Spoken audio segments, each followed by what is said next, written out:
Hello and welcome back to a new Rage Gaming video. Today I've got something a little different for you with an early look at the upcoming game Little Hope from the Dark Pictures Anthology series. If you haven't heard of this series, I think there's a very good chance you'll have heard of the people who are actually making it, Supermassive Games, the people behind the brilliant Until Dawn game. That was the interactive horror game that had you trying to save the lives of 8 characters stuck on a mountain. It was a special one due to its unique butterfly effect system at play, where choices you make could greatly affect the story you experience, and considering all of the playable characters could live or die entirely based on your choices, you really had to jump to the best decision while under different pressures and threats. Obviously, Until Dawn was a huge success, and so Supermassive Games decided to go further down that route of interactive horror with an 8-part series called the Dark Pictures Anthology. Yep, you heard that right, they're doing 8 parts, that's so many. Originally set to release each part in less than a year from one another, clearly things have changed after the whole COVID-19 delayed everyone and their work,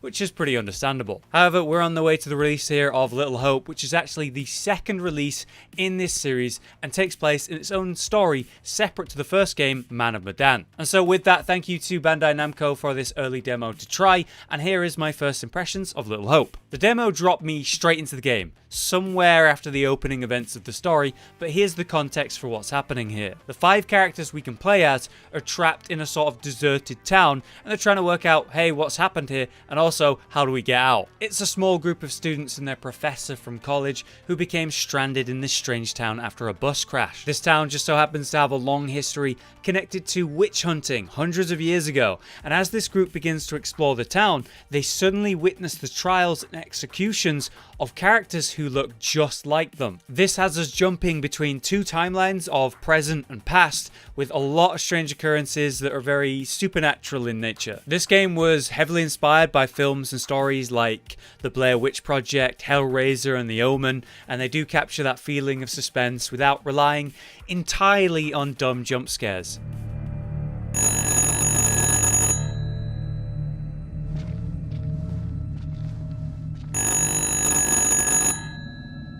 But don't worry, they also do dumb jump scares.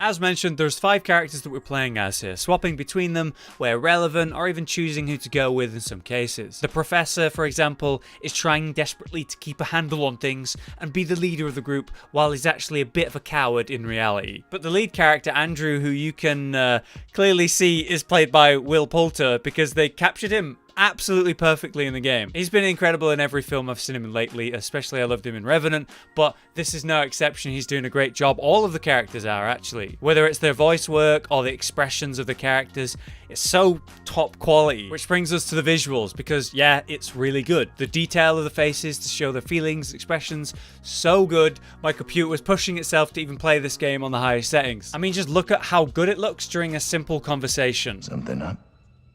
Yeah, there's something kind of familiar about this place. These small-town police stations all look the same. It feels just like watching a film. Games have come so far visually, it's crazy. Something that can annoy me in these style of games, though, is the overplayed darkness to create a sort of subtle tension, because hey, you can't see what you're doing. But that's fine in small doses here or there, but very overplayed in a lot of cases. Thankfully, I don't think they were really doing that so much, at least in this demo. I had no issue seeing what was going on, despite being in the very dark, black of night environment.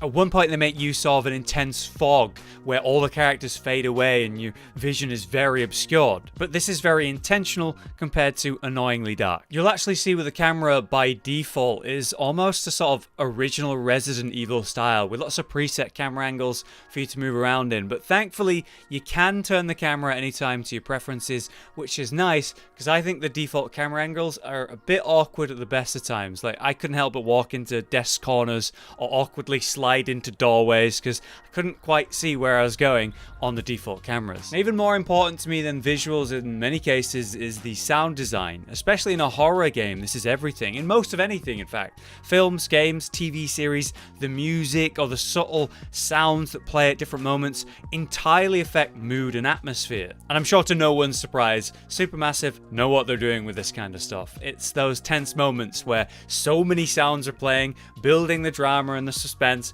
It's awesome. What the hell is that?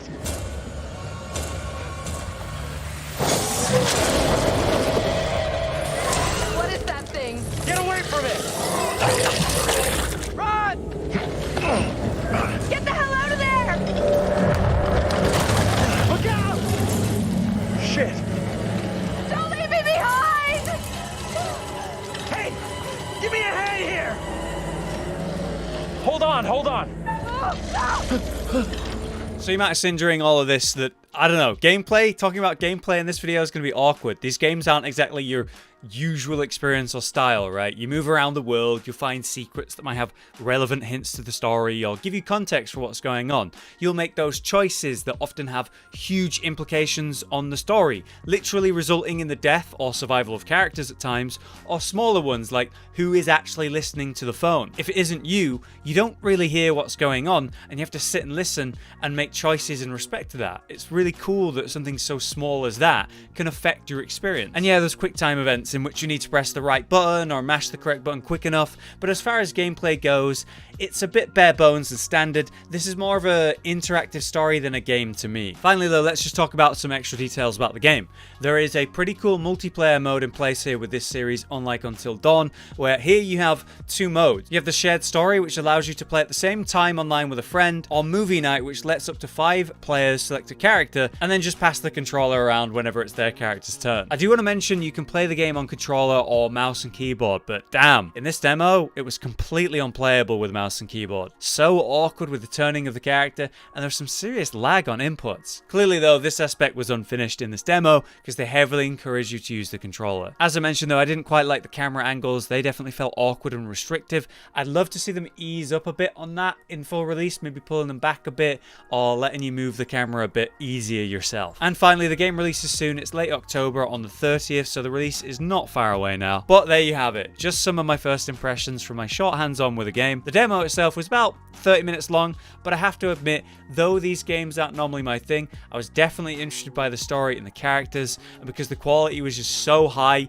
it does definitely feel like I'm playing a film or something. I played for it twice just to see what would happen and what differences there were, and I was surprised by just how much subtle change was occurring when I just made small choices. I don't actually know how popular this series is compared to Until Dawn. Obviously that game was massive, but I'm glad they're working more on these styles of games because they obviously know what they're doing. For now though, thanks for watching. I've been Hollow, you've been you, and I'll see you next time.